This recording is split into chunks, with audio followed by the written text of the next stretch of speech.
乌军越玩越上瘾，多旋翼无人机变身为小当量的轰炸机，正在走上战争舞台。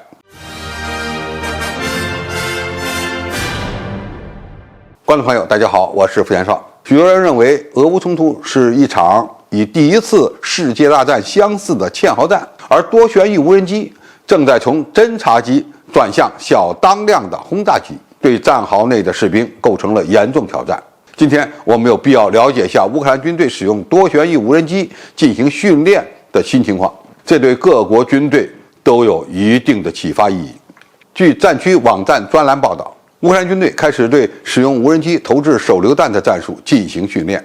此举有两个目的：一是锻炼部队在地面活动时应对无人机从天而降投下的炸弹，也就是要学会如何躲避；二是训练乌克兰军队的无人机操作手如何精准地投放炸弹。美国媒体称，乌克兰军队大量装备了从中国企业采购的商用4旋翼和6旋翼无人机。这种趋势的影响远远超过了这场冲突。世界各国的安全部队，包括美国军队在内的各国军队，越来越多地加以效仿。乌克兰方面公开的训练画面显示，乌军在一片开阔地上排成一排，然后无人机操作手将手榴弹落在人群中间，爆炸后发出白色烟雾。显然他们用的是模拟弹或训练弹，采用的是可重复使用的设计。这些模拟弹上带有引信，释放的烟雾能够模仿苏联时代的 RPG-5 碎片手榴弹。这种手榴弹的变体在俄乌两军仍在大量使用。标准的 RPG-5 手榴弹的致命爆炸半径约为3米，但它也能够在约25米的距离外伤人。这样的训练凸显了商用无人机武器化所带来的真正威胁。最近公开的视频显示，乌克兰军队在对峙前线正在使用无人机改装的微型轰炸机杀伤俄军。据说乌方已经成立了上万人规模的无人机操作部队。这一情况不只是俄罗斯军队要关注，就连美国军队都要认真思考。现已退役的美国陆军上将理查德·克拉克在阿斯彭安全论坛的小组讨论中说：“我在军队服役了38年，在伊拉克、阿富汗、叙利亚的战场上服役期间，我从来没有抬头看过。现在军队有了非常小的4旋翼飞行器，也有了比较大的无人驾驶飞行器。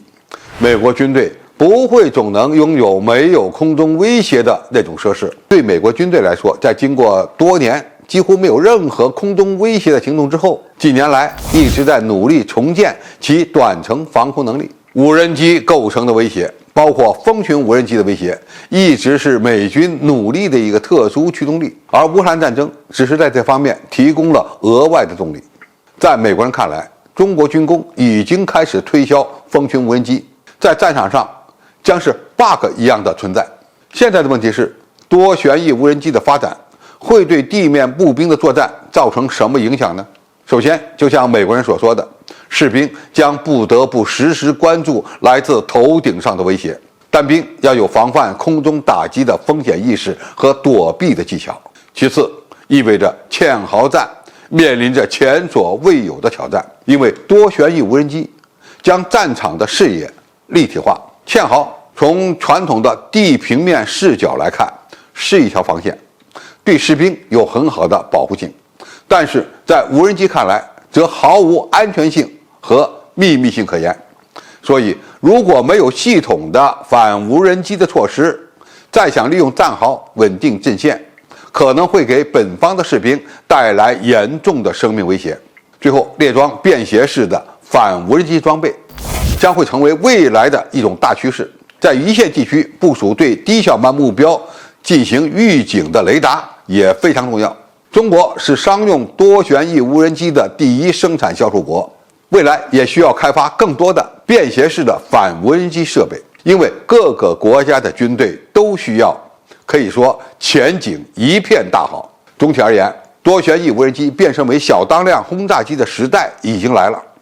光靠士兵抬头看天空可不解决根本问题，我们唯一能做的就是学会使用无人机，并且做好反无人机的军事斗争准备工作。好在中国在这两方面都拥有巨大的优势，不信的话，那你就到珠海航展上去看看。好，今天的评述就到这里，谢谢大家收看，我们下期再见。